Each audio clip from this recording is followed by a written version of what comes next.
Selamat pagi, Assalamualaikum warahmatullahi wabarakatuh. Salam sejahtera bagi kita semua.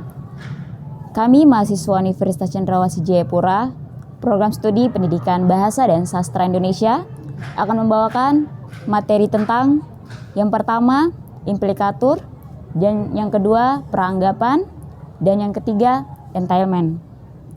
Untuk itu, sebelumnya saya akan memperkenalkan diri kami masing-masing.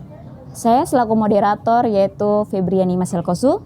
Nama saya Aceh Koibur. Kenalkan, nama saya Leni Bonggoro. Nama saya Tiffany Rumrapu. Nama saya Levina Rumbarat. Perkenalkan, nama saya Stefina Mariana Mana. Kita akan masuk kepada materi yang pertama, yaitu implikator. Pada materi yang berikutnya, saya persilakan. Di sini saya akan menjelaskan tentang implikatur.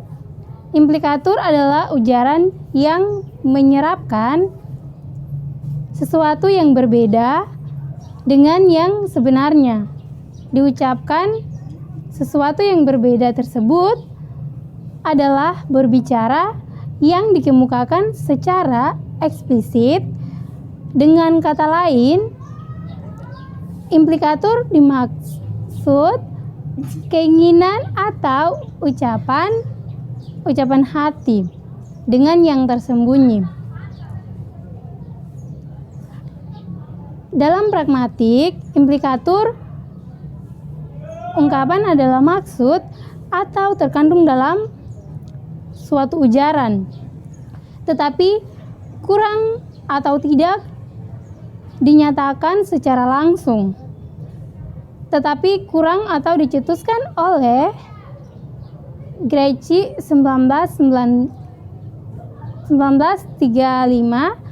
yang dikemukakan 4 maksim atau prinsip kerjasama yang harus ditaati oleh peserta tuturan dalam ucapan melancarkan jalannya proses komunikasi. Sekian dan terima kasih. Ada keempat maksim, yaitu yang pertama, maksim kualitas. Berdasarkan maksim kualitas, peserta percakapan harus mengatakan hal yang sebenarnya. Pemenuhan maksim kualitas oleh ungkapan tertentu, misalnya pada awal kalimat.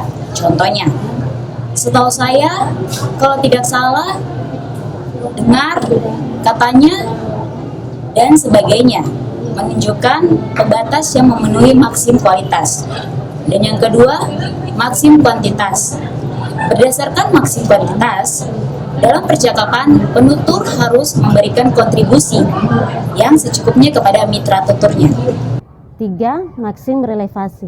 Berdasarkan maksim relevasi, setiap peserta bercakapan memberikan kontribusi yang relevasi dengan situasi pembicaraan.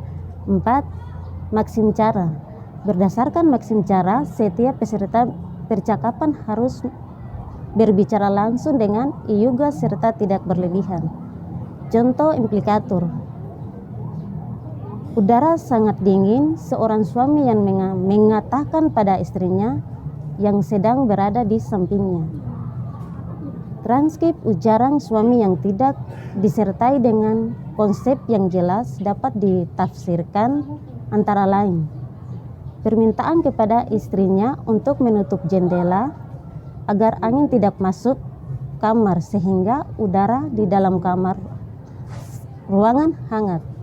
Yang berikut mengenai peranggapan. Peranggapan adalah suatu yang dijadikan oleh pembicara sebagai dasar pembaca. Contohnya, suatu hari Pak Esau bertemu ke rumahnya Pak Matias. Keduanya berbicara cakap-cakap sambil merokok dan minum kopi. Dalam pragmatik, peranggapan atau preposisi adalah pengetahuan bersama yang dimiliki oleh penutur dan mitra tutur yang melatar belakangi suatu tindak tutur. Kesamaan peranggapan akan memperlancar komunikasi, sedangkan perbedaan peranggapan menghambat komunikasi. Sebagai contoh, saat menanggapi pertanyaan penutur, pada waktu itu mobil saya melaju dengan kecepatan tinggi. Itu contohnya. Bila mitra tutur akan menanggapi kamu punya mobil. Jadi mitra tutur itu beranggapan bahwa orang yang tadi bicara itu dia mempunyai mobil, dia sudah anggap bahwa dia mempunyai mobil. Peranggapan penutur salah satunya adalah komunikasi yang tidak terhambat. Materi yang akan saya bawakan adalah entitlement. Entitlement merupakan makna yang timbul sebagai akibat yang ada dalam suatu bentuk. Misalnya, makna kalimat saya telah melanggar peraturan, memberikan entitlement saya telah melanggar peraturan. Dalam pragmatik, entitlement adalah prinsip bahwa dalam kondisi tertentu, kebenaran suatu pernyataan memastikan kebenaran pernyataan kedua. Dua jenis entitlement yang paling sering digunakan dalam bahasa kata Daniel van der Veen adalah entitlement kebenaran bersyarat dan ilokasi. Misalnya katanya kalimat performatif, saya mohon untuk Anda membantu saya. Ilokusi memerlukan kalimat penting, tolong bantu saya. Dan kebenaran secara kondisional memerlukan kalimat deklaratif, you can help me. Demikianlah materi kuliah pragmatik dari kelompok 4 yang dapat kami sampaikan. Semoga bermanfaat bagi para pendengar dan bagi kita semua. Burung Irian, burung cendrawasih, cukup sekian dan terima kasih.